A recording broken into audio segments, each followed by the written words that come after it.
Assalamualaikum warahmatullahi wabarakatuh.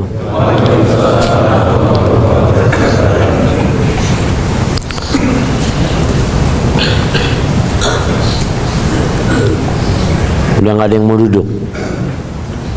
Udah duduk semua, alhamdulillah. Alhamdulillah. Alladzi ahyana ba'dama amatana wa ilaihin nusyur. Segala puji bagi Allah Jalla Jalaluh yang telah menghidupkan kita setelah Dia mematikan kita, dan kelak kepadanya kita akan dibangkitkan. Allahumma salli wa sallim ala al-habibil mustafa wan nabiyil mujtaba sayyidina wa maulana Muhammadin wa ala alihi wa ashabihi wa man iqtafa. Ya Allah, semoga salawat dan salam senantiasa tercurahkan untuk hamba pilihan Allah yang diutus sebagai rahmat untuk alam semesta, baginda Nabi kita Muhammad sallallahu alaihi wasallam, untuk keluarga beliau, untuk istri-istri beliau, untuk putra-putri beliau, dan untuk seluruh sahabat Nabi. Semoga Allah meridhai kita bersama mereka. Amma ba'd. Ahibati fillah, pagi ini tanggal 3 Dzulhijjah kita berkumpul untuk belajar lagi, untuk mengaji lagi, untuk menambah ilmu kita. Karena memang sejatinya ilmu itu cahaya yang menerangi, yang menyelamatkan manusia dari kebodohan, menjauhkan dia dari kesesatan, mengangkatnya ke derajat-derajat yang diridhai oleh Allah Azza wa Jalla.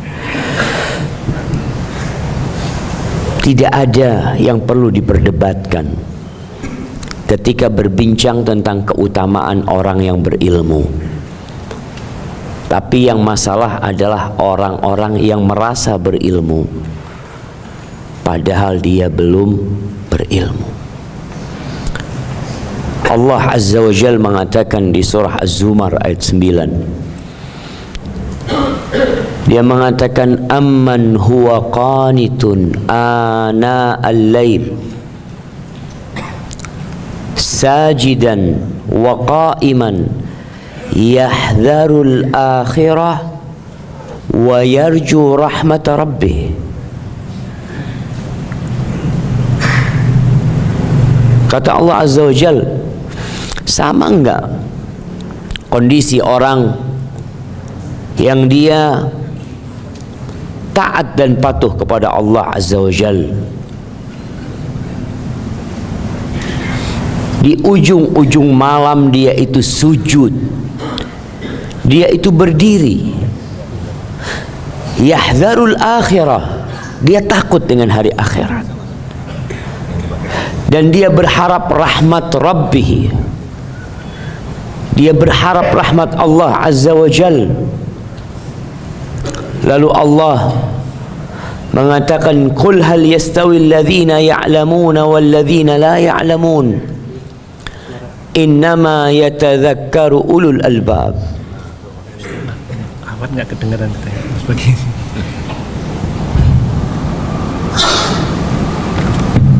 Ini khusus akhwat. Ya, ini semuanya kedengaran.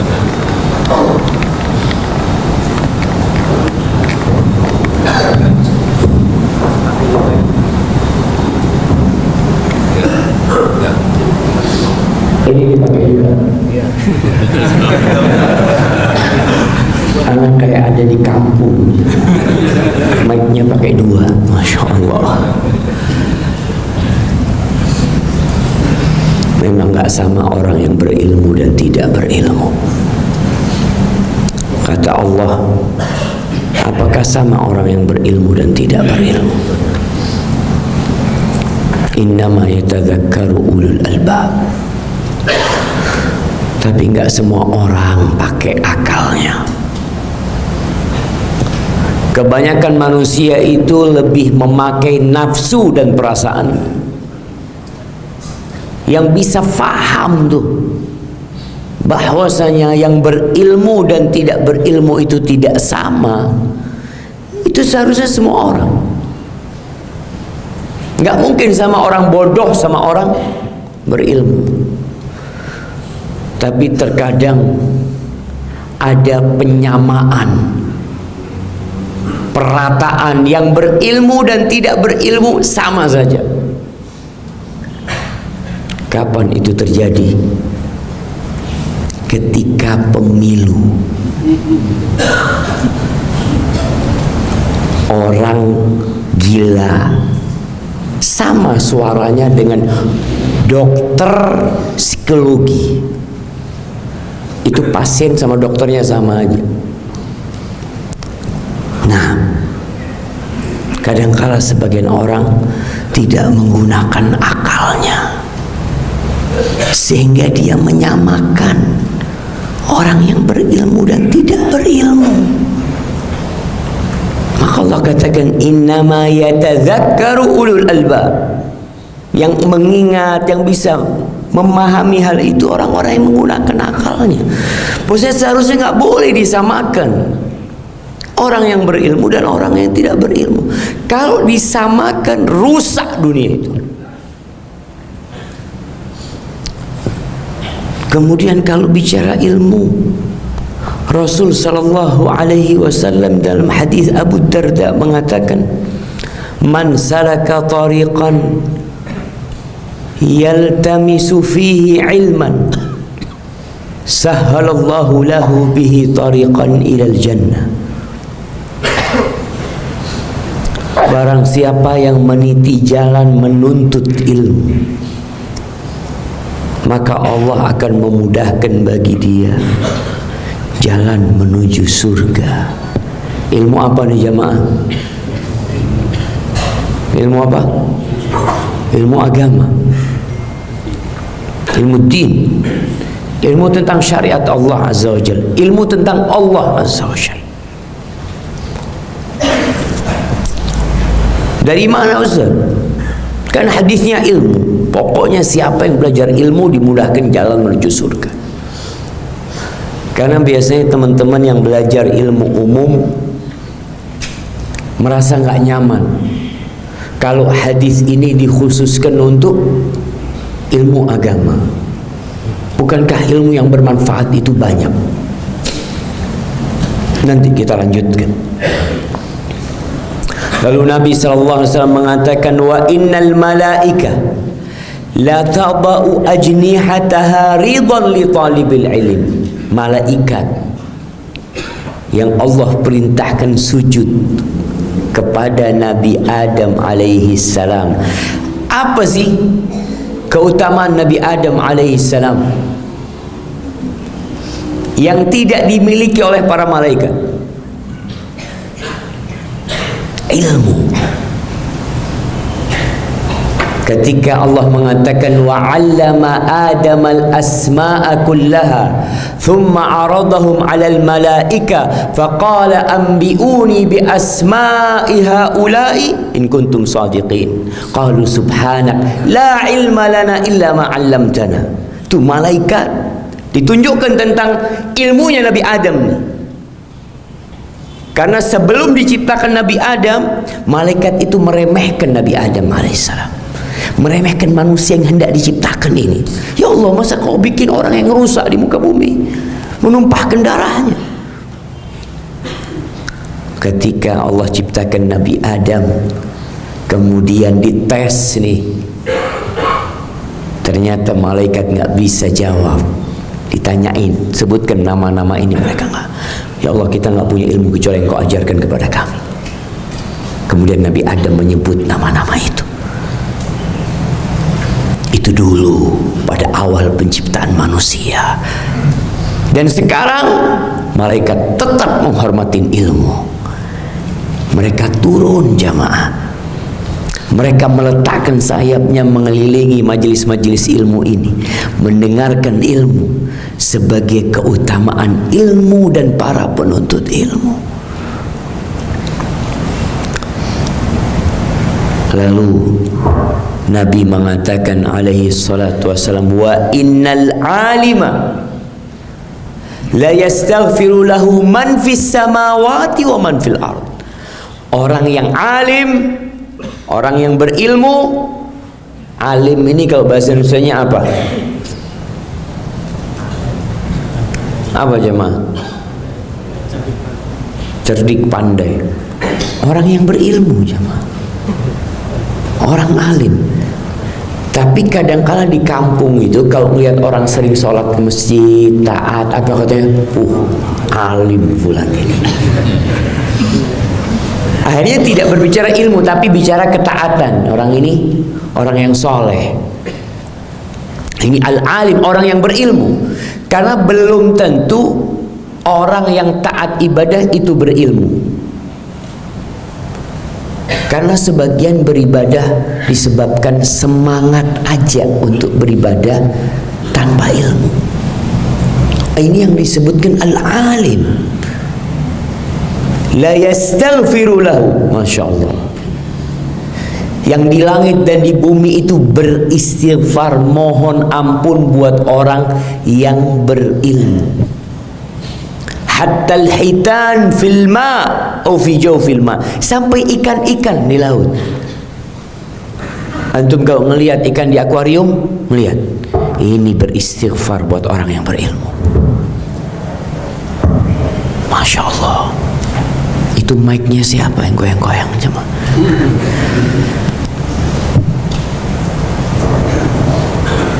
Itu minta ampun jemaah. Mengatakan Allahumma gfirli fulan, ya Allah ampuni fulan, ya Allah, Allahumma ampuni fulan, ya Allah. Para malaikat yang di langit, yang di bumi, hatta namla fi juhriha, sampai semut di lubangnya itu istighfar buat orang yang berilmu. Makanya kita nggak boleh bunuh semut sia-sia. Dia itu beristighfar buat orang yang berilmu.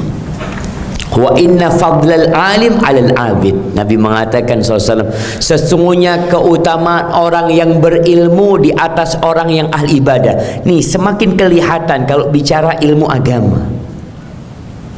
Orang berilmu dan orang ahli ibadah. Bagaimana keutamaan orang yang berilmu? Kafadlil qamari lailatal badri ala sairil kawakib. Seperti keutamaan purnama, bulan di malam purnama itu dibandingkan dengan bintang-bintang.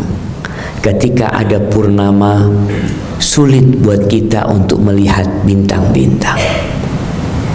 Cahaya bintang-bintang itu jadi hilang jemaah.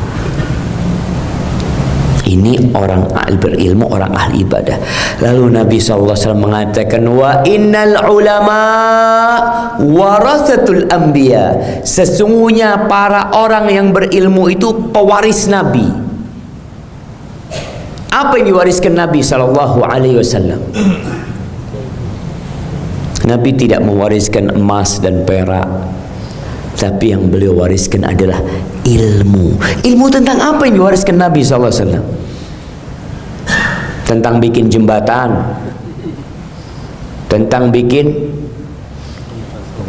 bangunan, bikin jalan, bikin tol, bikin pesawat, bikin apa? Enggak. Bahkan tentang dunia Nabi SAW mengatakan, antum a'lamu bi umuri dunyakum. Kalian lebih berilmu dalam urusan dunia kalian.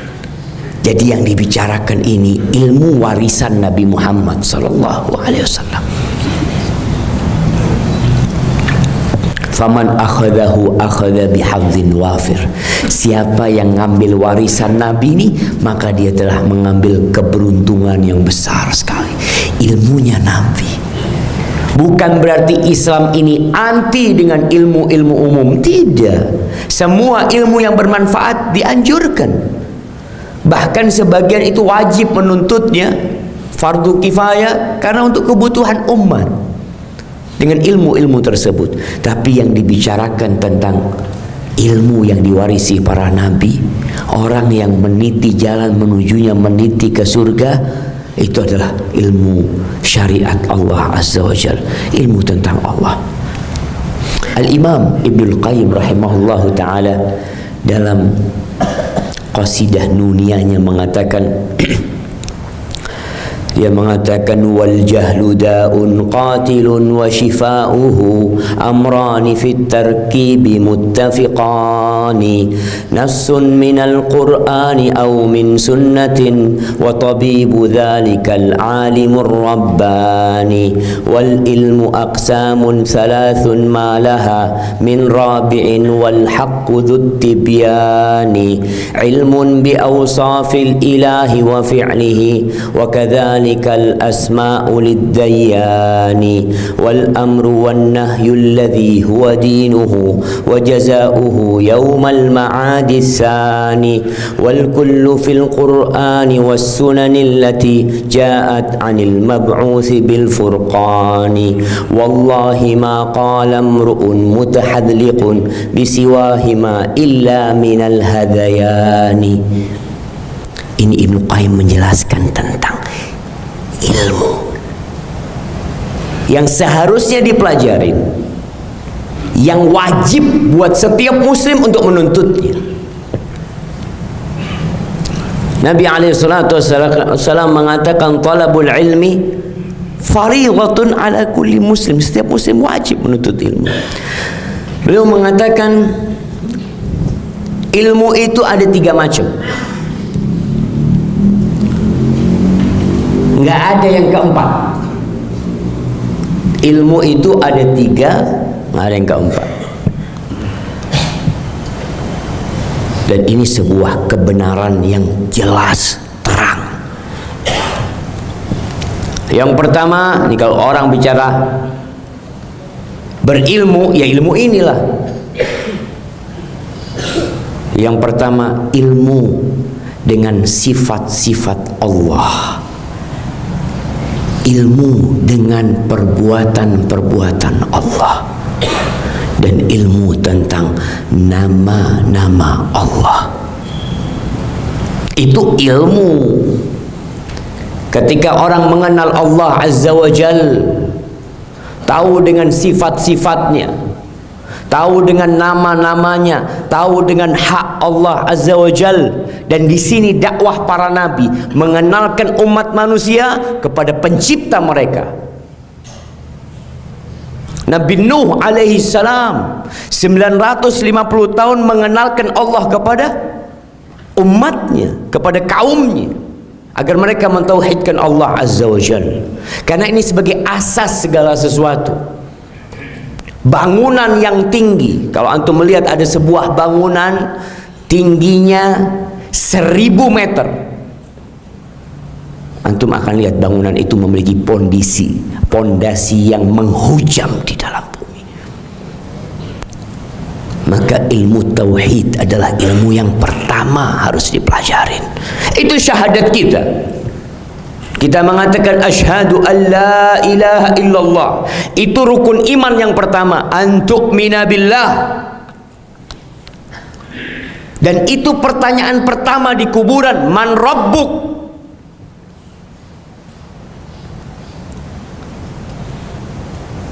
Sehingga umat Islam yang Islam sejak lahir tapi tidak mau mendalami tentang Allah Azza wa Jal, dia kuliah sampai menjadi doktor, berpindah-pindah dari satu negara ke negara lainnya, tapi ilmu tentang Allah dia tidak miliki.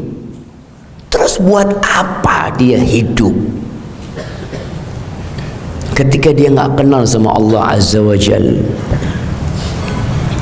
Yang selalu Allah sebutkan tentang beberapa jenis manusia. Mereka punya telinga tapi nggak dengar, punya mata tapi nggak ngelihat, punya hati tapi tidak digunakan untuk berfikir. Ulaika kal an'am bal hum adall. Mereka seperti sapi Mereka seperti kerbau, mereka seperti onta, seperti kambing. Tidak, jemaah, nggak seperti itu. Allah mengatakan balhum adal, mereka lebih parah dari binatang. Binatang memang nggak punya akal, wajar dia seperti itu. Tapi ada orang-orang yang dikasih akal, nggak mau mengenal Allah Subhanahu wa ta'ala. Seharusnya seorang hamba ini menjadi awal yang antum harus tahu tentang Allah. Hafal nama-nama Allah yang 99. Yang kata Rasul sallallahu alaihi wasallam, inna lillahi tis'atan wa tis'ina asman mi'atan illa wahida man ahsaha dakhalal jannah. Itu ilmu.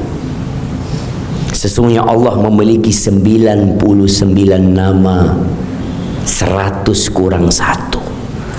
Barang siapa yang menghitungnya, maka dia masuk surga.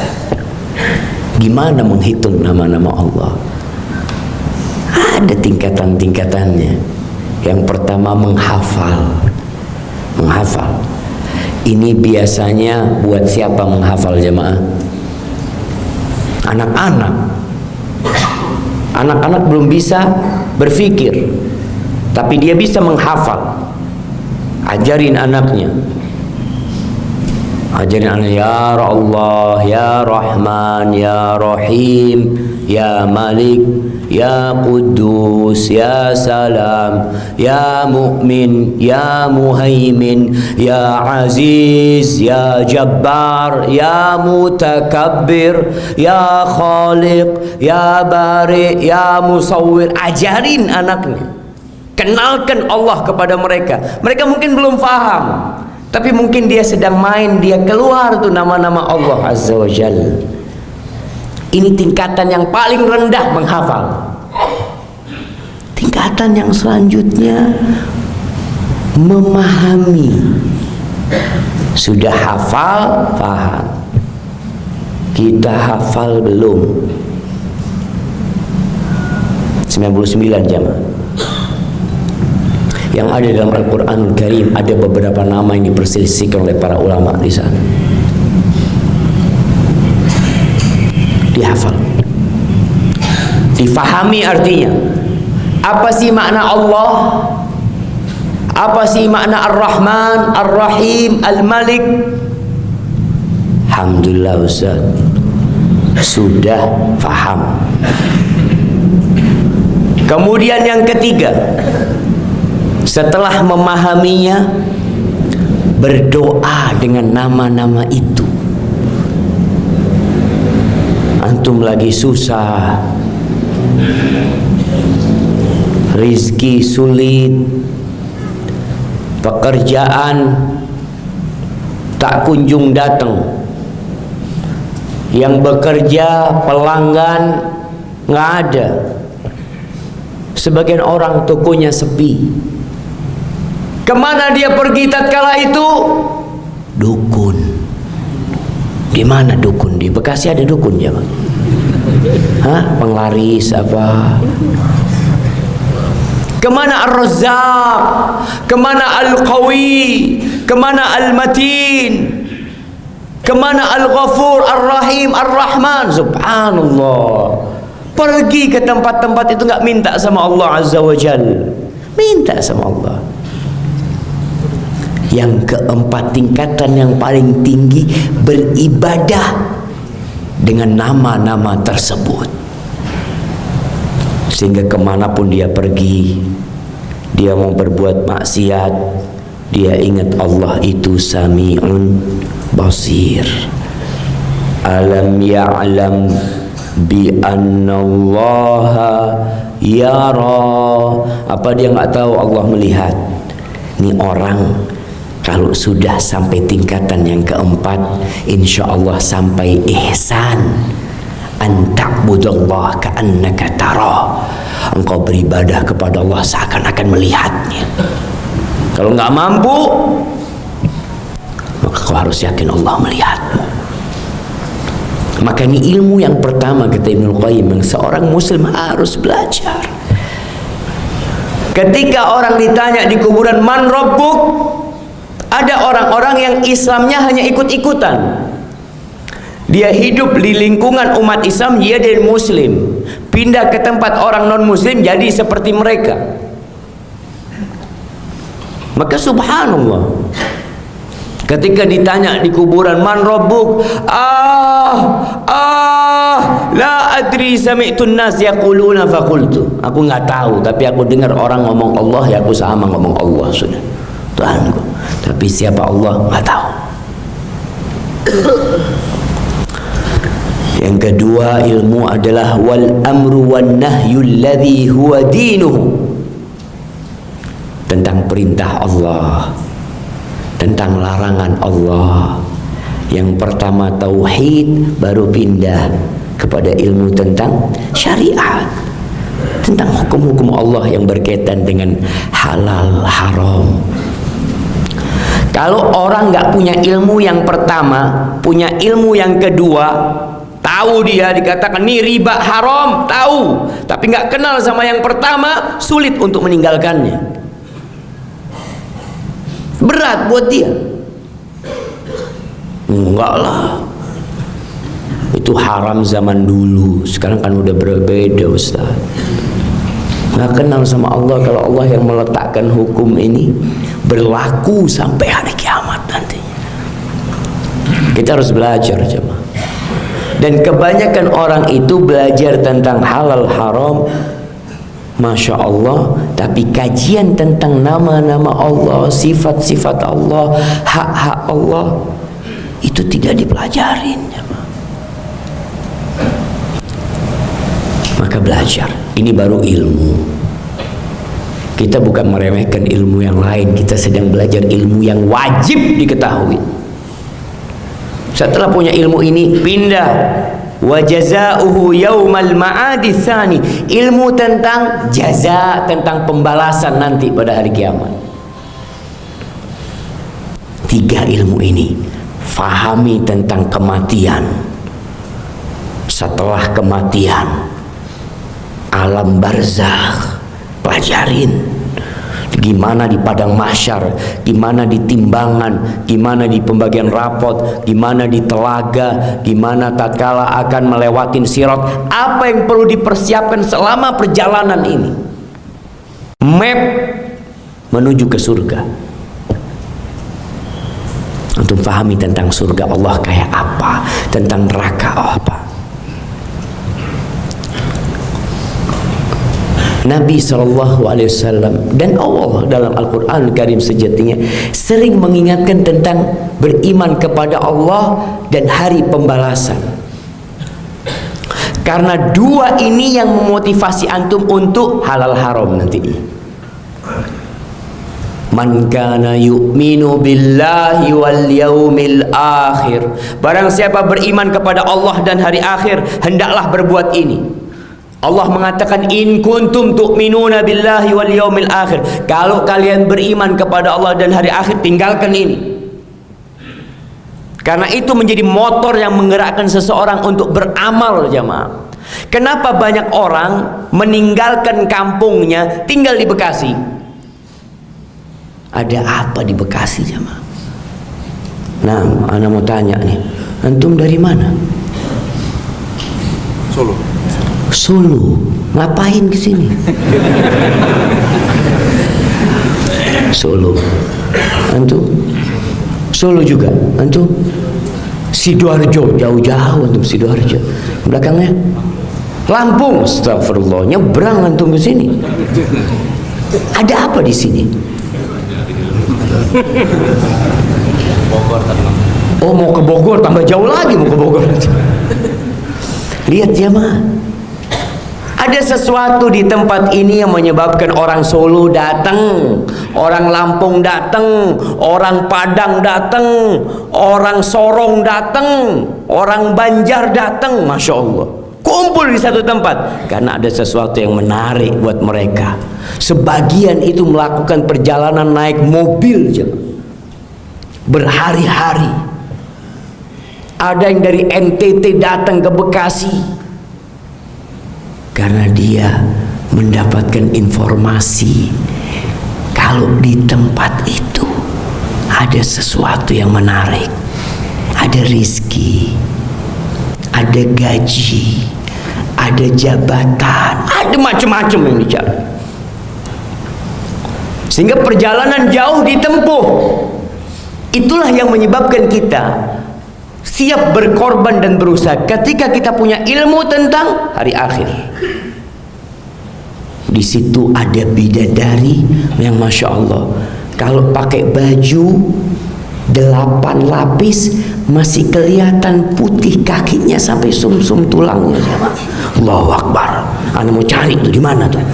Kayak gitu tuh. Sebagian orang seperti itu. Dari kampung antum nggak mau nikah tuh.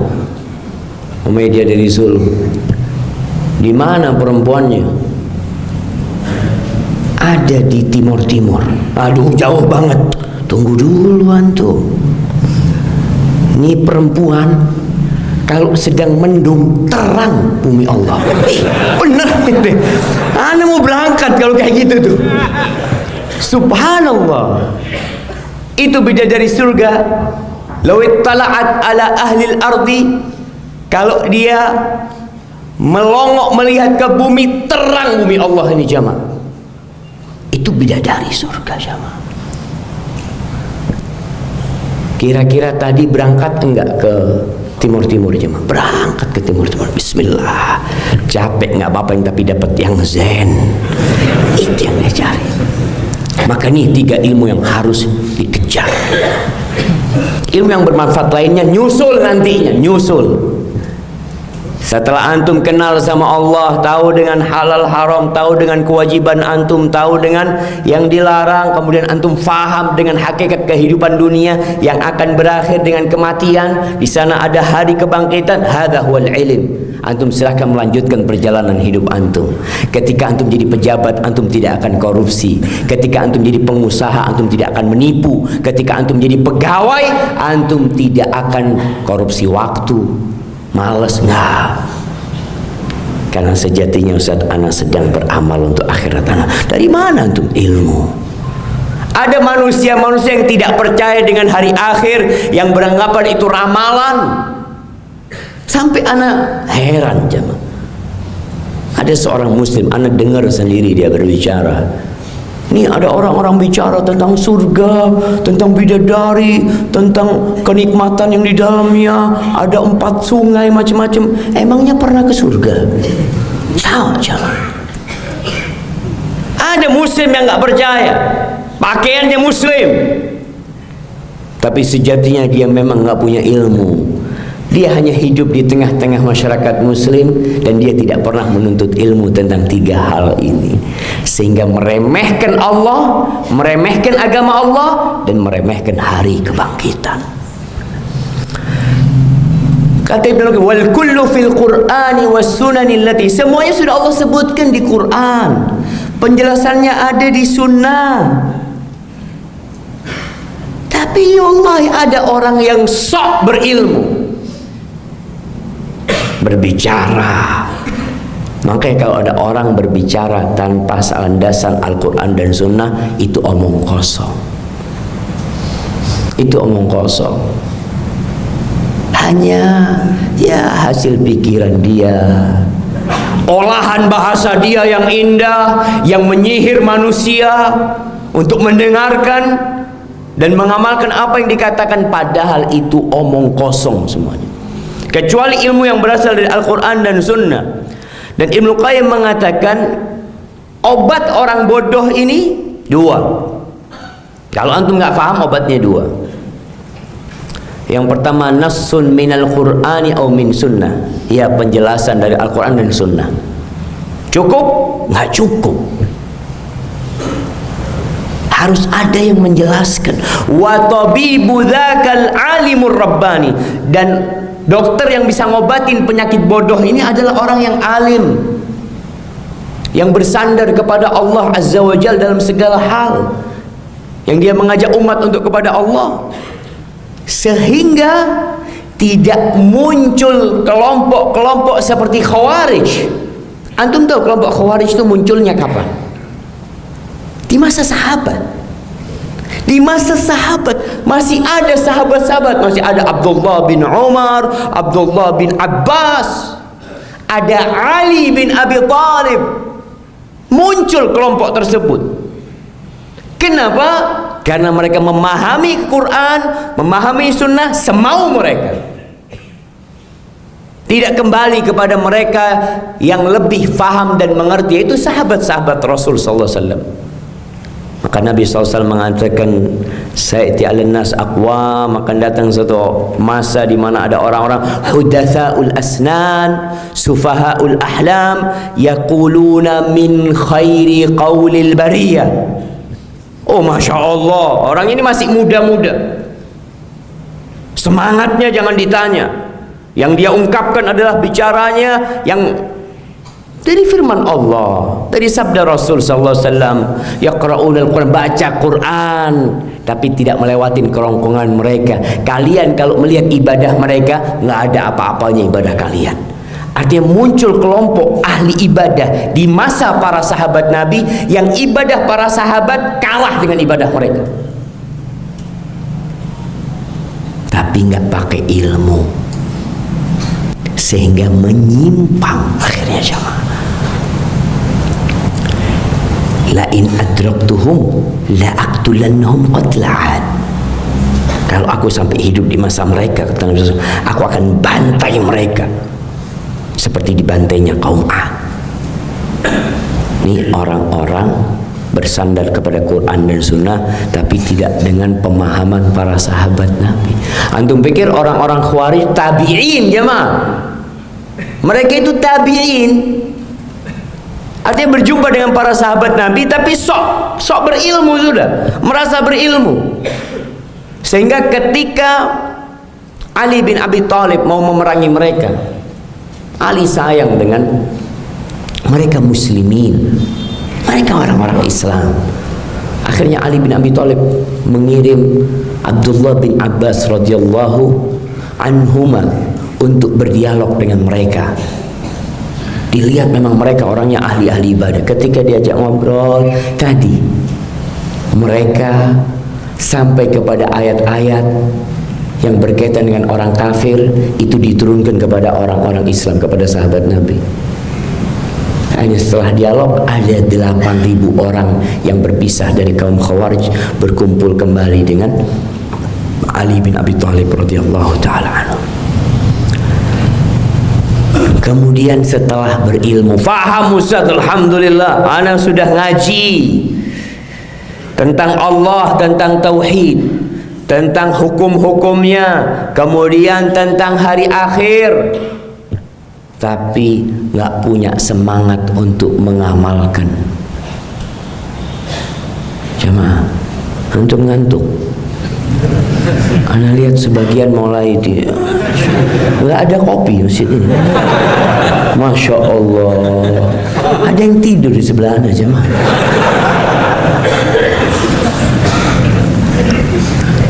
Ilmu itu butuh semangat tadi. Jangan sampai antum belajar kemudian nggak diamalin. Allah Azza wa Jalla di surat Jumu'ah menegur orang-orang Yahudi, karena terus terang ana juga merasa tersindir dengan ucapan seseorang. Semoga Allah mampuni ana. Dia mengatakan, ini cerita seorang ustaz yang sudah meninggal rahimahullahu taala. Dia berkata, Ustaz, kalau kita ini, mohon maaf Ustaz, kita nggak banyak dalilnya Pak Ustaz, tapi kita banyak amalnya Ustaz. Oh, berarti yang banyak dalilnya ini kurang amalnya. Waduh, bahaya ini. Mungkin itu kritikan buat kita. Ketika antum ngaji, kapan ngaji beramalnya? Antum udah berapa hadisnya yang dihafalkan? Alhamdulillah Ustaz, Arba'in Nawawiyah. Ana bisa ngulangin sekarang Arba'in Nawawiyah di luar kepala Ustaz. Tapi kok penampilan ampun, kerjaan antum, utang belum bayar apa? Itulah Ustaz. Ana ini berharap Ilmu itu membuat anak ya semakin dekat sama Allah, tapi kok gimana bos? Di sini Allah mengatakan, "Matsalul ladzina hummilut Taurat thumma lam yahmiluha kamatsalil himari yahmilu asfara bi'sa matsalul qaumil ladzina kadzdzabu biayatillah wallahu la yahdil qaumadz zalimin." Kalau orang berilmu, belajar di pesantren, kuliah, mungkin di kuliah-kuliah yang berkaitan dengan agama, kemudian tidak diamalkan, maka dia tidak lebih dari seekor himar, seekor keledai yang bawa kitab banyak. Antum kalau melihat keledai, kemudian mungkin keledai itu di Arab. Di sini ada keledai nggak jamaah? Dulu itu ada cerita sempat 100 keledai dibawa ke Indonesia dari Timur Tengah sana. Mungkin di masa Belanda atau siapa. Tapi sampai Indonesia mati semuanya. Karena mungkin tidak cocok dengan hawanya atau apa. Tapi antum tahu keledai? Siapa yang belum pernah melihat keledai? Mungkin sekarang bisa dilihat gambarnya, videonya. Keledai itu bawa kitab, dan keledai ini kuat untuk membawa barang. Bisa jadi lebih kuat daripada kuda. Kuda itu untuk ditunggangin, tapi kalau untuk bawa-bawa keledai, itu banyak yang dia bawa, tapi dia tidak bisa mengambil manfaat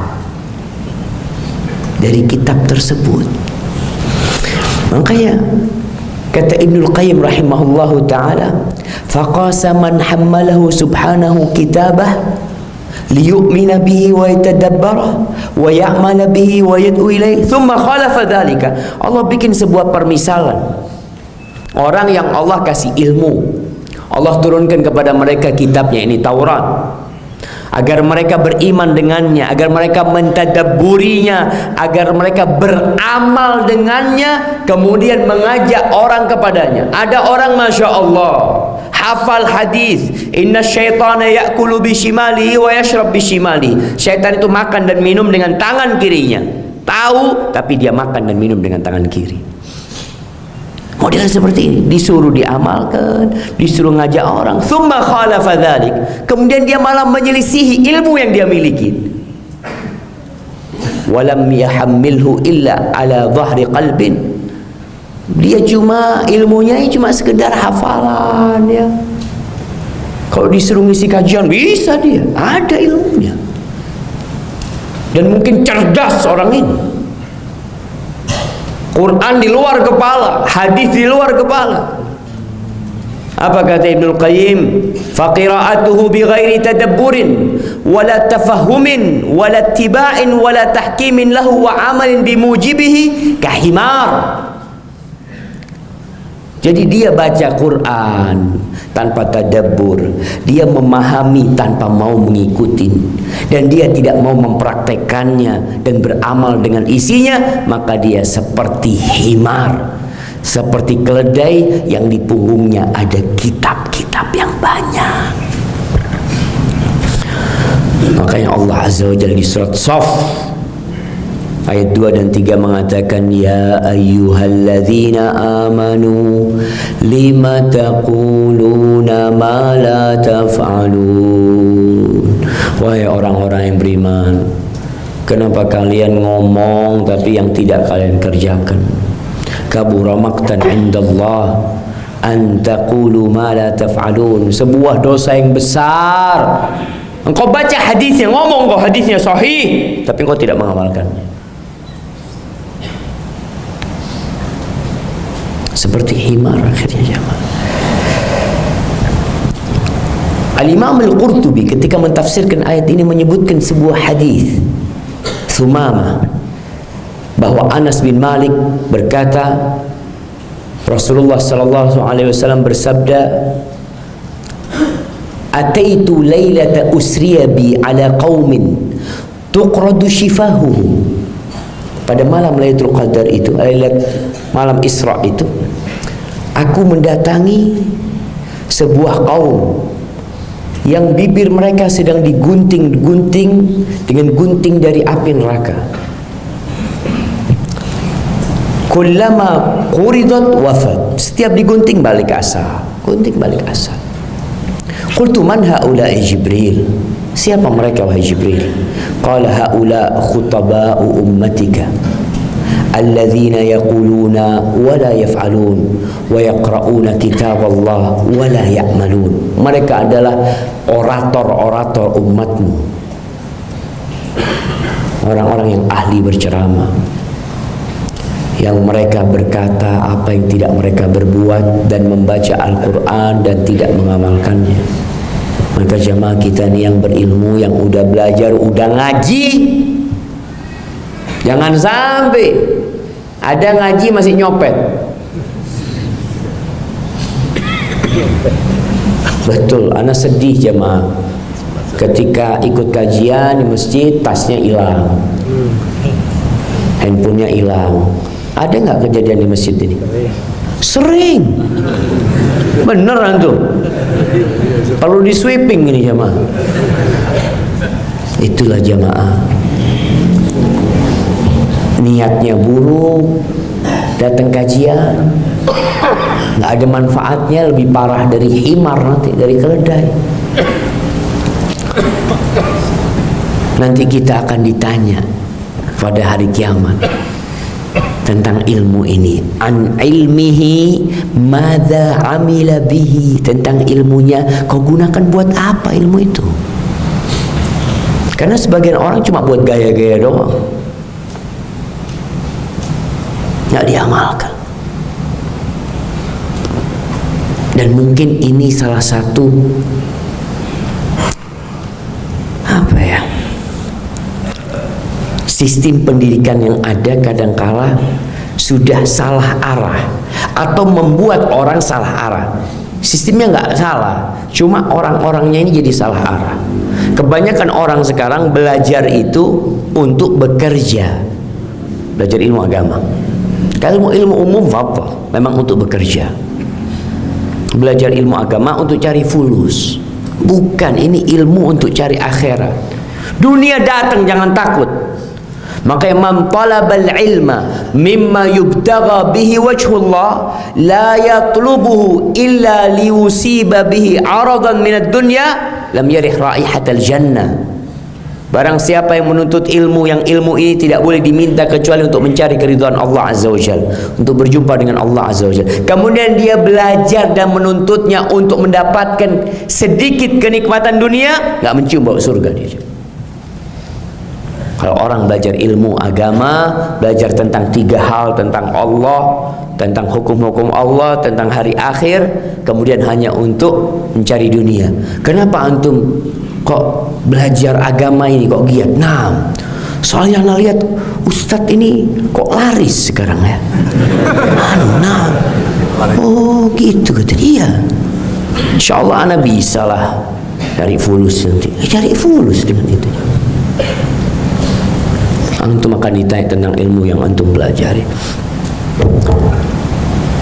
Al-Imam Ahmad bin Hanbal, Imam ahli sunnah wal jamaah, Al-Marwazi mengatakan, qala li Ahmad, Imam berkata kepadaku, ma katabtu hadithan anin Nabi sallallahu alaihi wasallam illa waqad amiltu bihi. Tidak ada satu hadis yang aku tulis dari Nabi Muhammad SAW melainkan aku sudah beramal dengannya. Artinya beliau tidak ingin kitab beliau Musnad Imam Ahmad ada hadis yang sahih yang beliau belum beramal dengannya. Takut beliau. Maka tidak ada sesuatu kecuali beliau berusaha untuk mengamalkannya. Hatta marra bi fil hadis anna Nabi sallallahu alaihi wasallam ihtajama wa a'ta Aba Taibah dinaran.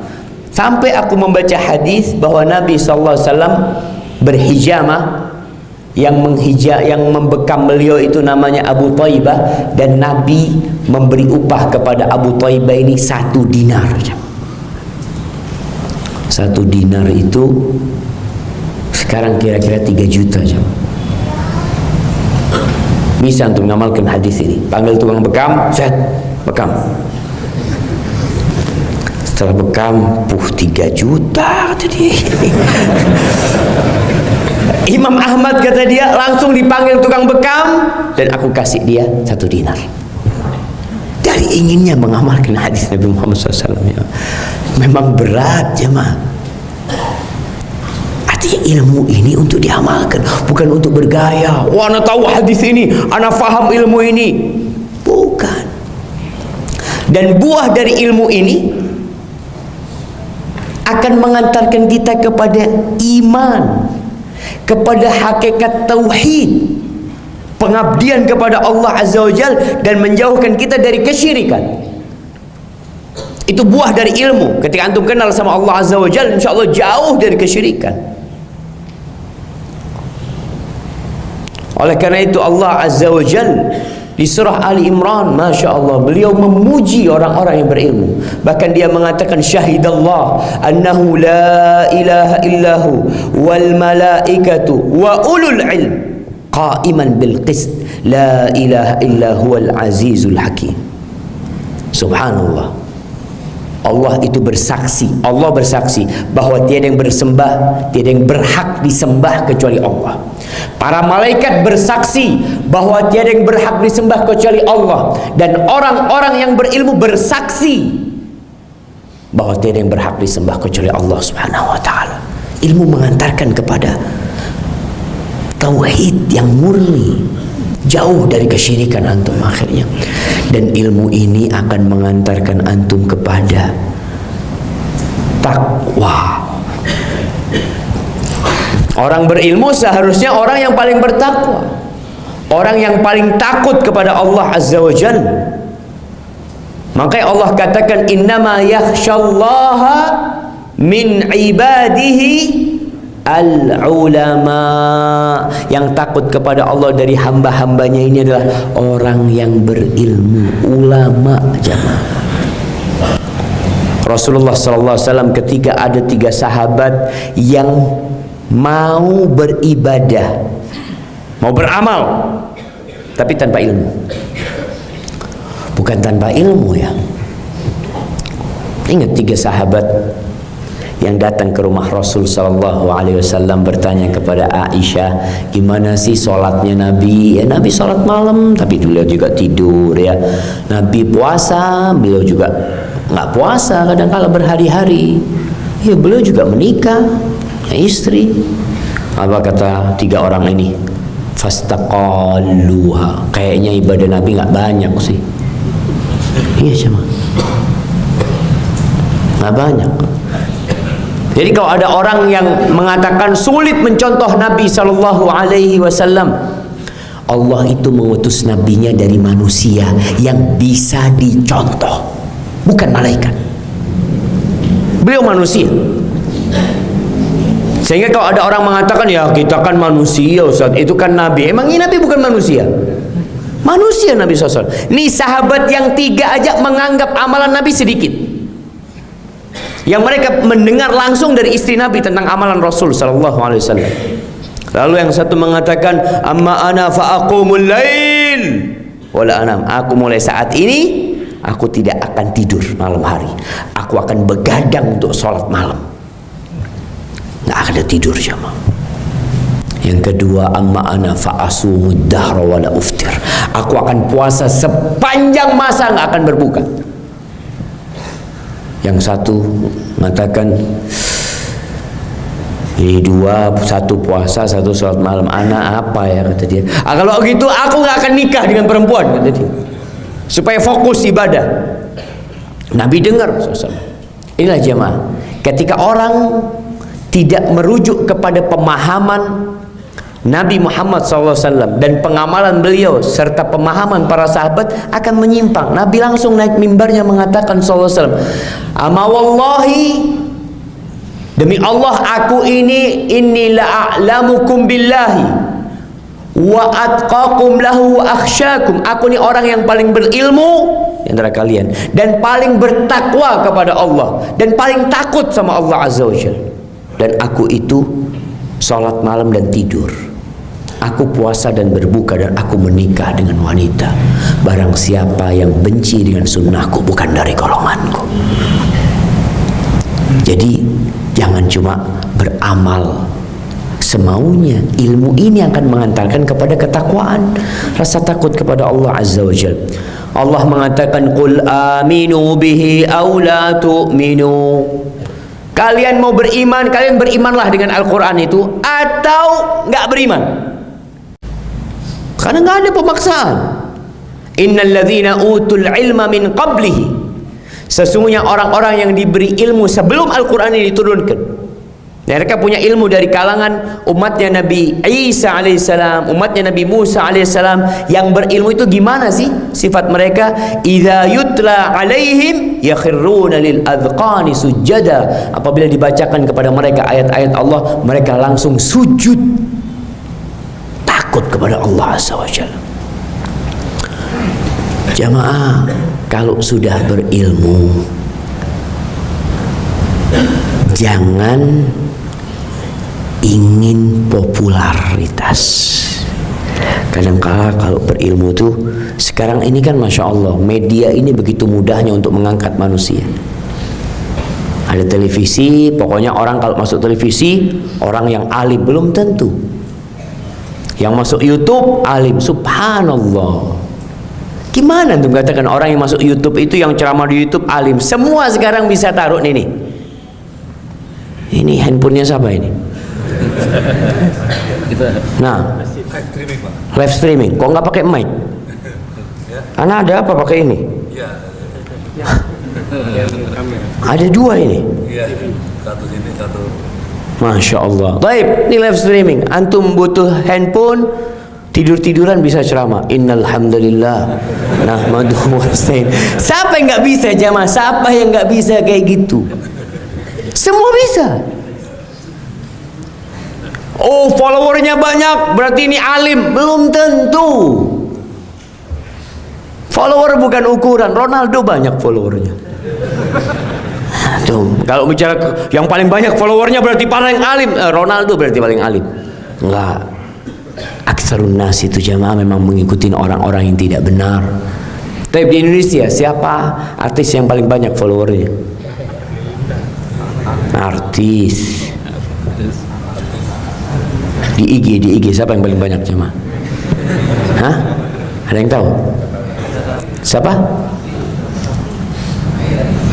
Raffi.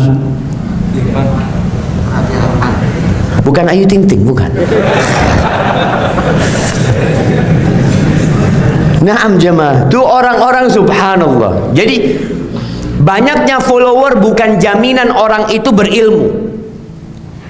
Enggak. Bisa jadi karena retorikanya bagus, pandai berceramah, atau karena keluarganya yang punya TV. Antum yuk, anda masukin TV yuk, kata dia.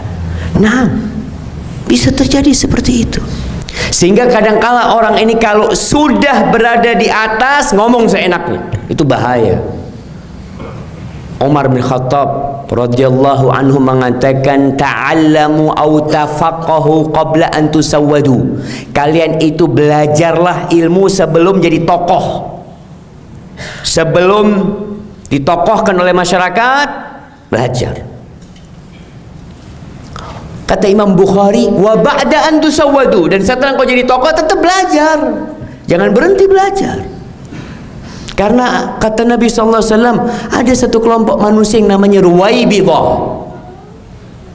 Ar-rajulu tafih yatakallamu fi amril ama. Orang yang remeh, yang mungkin dia tidak punya peran apa-apa di umat ini, tapi ngomongnya seakan-akan dia orang yang paling berilmu, yang dia paling peduli dengan urusan umat. Kenapa? Hati-hati.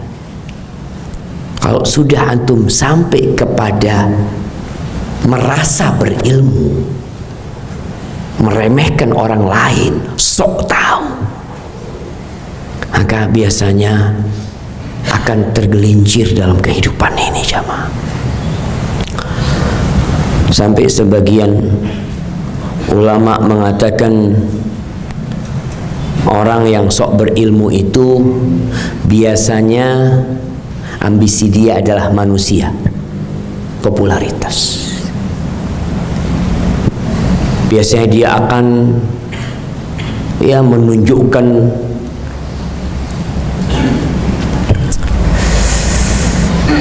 sebagai orang yang paling berpegang teguh dengan agama ini karena maslahat buat dia.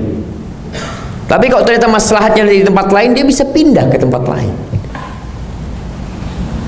karena dia ilmunya bukan lillahi ta'ala. Maka hati-hati kalau antum sudah dikasih ilmu tadi, ilmu itu mewariskan ketakwaan, rasa takut. Antum semakin tawadhu dari dulu. Subhanallah ya, ketika anak di pesantren selalu sebelum liburan itu kita dikumpulin.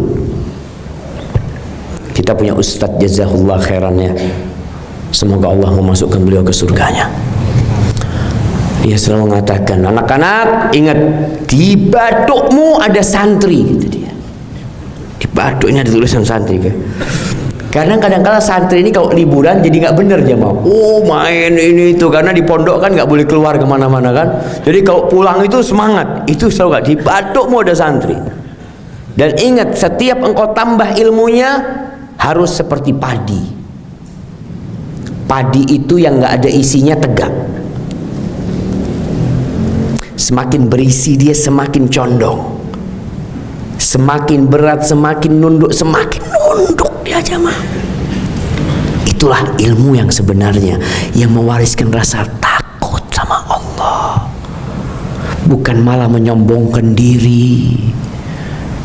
Ketika antum melihat orang-orang yang mungkin tidak berilmu, ana takut orang ini masuk neraka kayaknya ya. Iya, astagfirullah, hati-hati jemaah. Jangan gampang menfonis bid'ah nih bid'ah. Bid'ah itu ada ilmunya, pelajarin dulu. Dan bid'ah itu macam-macam. Ada bid'ah yang sampai mengkafirkan orang, bisa keluar dari Islam, iya.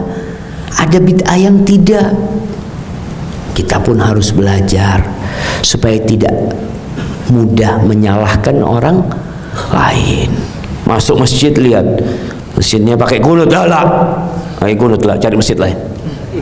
Subhanallah, emangnya kenapa kalau kita bermakmum kepada imam yang pakai kunut? Nggak sah sholat kita. Dan juga sebaliknya, ada orang yang lihat masjid siapa ini, nggak pakai kunut, nggak, anak mau cari masjid yang pakai kunut. Pernah anak sholat jamaah jadi imam. Jadi imam di mana? Di astagfirullahaladzim, di kapal laut. Waktu itu berangkat dari Surabaya ke Kalimantan. Imam sholat subuh. Mereka ngelihat anak pakai jenggot, fadl jenggot. Nggak tahu kalau ustadznya nggak kunut ini mereka. Anak sholat, anak nggak pakai kunut jamaah. Anak assalamualaikum, bangun itu 1 jam. Nggak sah sholatnya, nggak sah. Sholat lagi, komat lagi, sholat lagi mereka jamaah. Loh, astagfirullah ini. Ini kalau berangkat haji sholat 2 kali terus nanti. 6 kata imamnya. Jadi sama sebaliknya jamaah. Kita tidak boleh mudah-mudah menvonis. Ketika orang itu kunut, ya mungkin memang urusan kunut urusan yang memang ada khilaf di antara para ulama sejak dulu, sejak zaman sahabat. Masalah kunut itu. Kita pun, ya kalau memang mungkin yang berpendapat bid'ah, tapi bagaimana sikap kita menghadapi itu? Dan ana lihat ada ruang untuk berbeda pendapat di sini. Maka belajarlah ilmu lebih dalam lagi, sehingga tidak mudah menvonis orang lain ya. Ya ceritanya orang yang berangkat umroh Ramadan, kalau sholat taraweh apa kata mereka? Sholat taraweh, ternyata Masjidil Haram ini NU kata dia. Kemana? Iya, sholatnya 23 kata dia, Masya Allah. Bagus ini, cocok sama kita. Subuh, sholat subuh, loh kok Muhammadiyah kalau subuh ini kata dia. Kalau tarawih NU subuhnya Muhammadiyah kata dia, ini gimana ini kata dia. Itulah kita harus belajar memahami ada hal-hal yang memang harus ditinggalkan, yang tidak ada ruang untuk beda pendapat. Ada perkara-perkara yang jangan sampai merusak ukhuwah, yang itu ada ruang untuk beda pendapat di antara para ulama, sehingga kita pun jadi orang yang hakim, orang yang bijak dalam menghadapi perbedaan pendapat yang ada. Hadza wallahu a'lam bishawab.